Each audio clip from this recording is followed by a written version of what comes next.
Module 2, Understanding APIs. API Security Basics. APIs move sensitive data, passwords, payments, and personal information.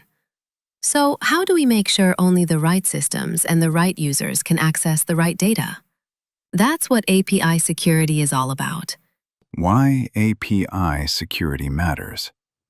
If APIs were open to everyone, anyone could misuse them. That's why APIs need strict security controls. API keys. An API key is like a password for your application. It's a unique string given to you by the API provider. Every time your app makes a request, it sends the API key in the headers. If the key is missing or wrong, the server denies access, often with a 401 or 403 error. Tokens. API keys identify the app, but tokens identify the user.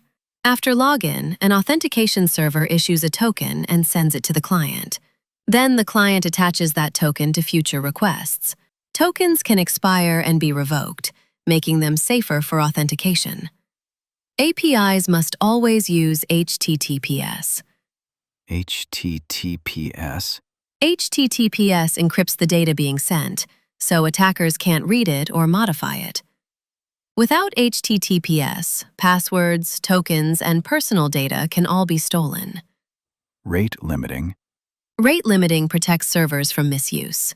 For example, this API allows 100 requests per minute. If someone exceeds the limit, the server temporarily blocks them.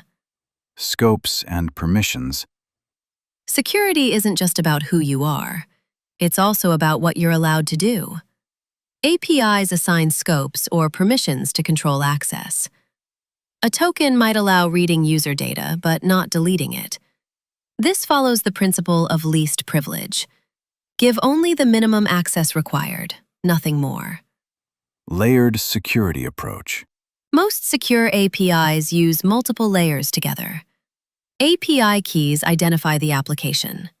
Tokens identify the user. HTTPS encrypts the traffic.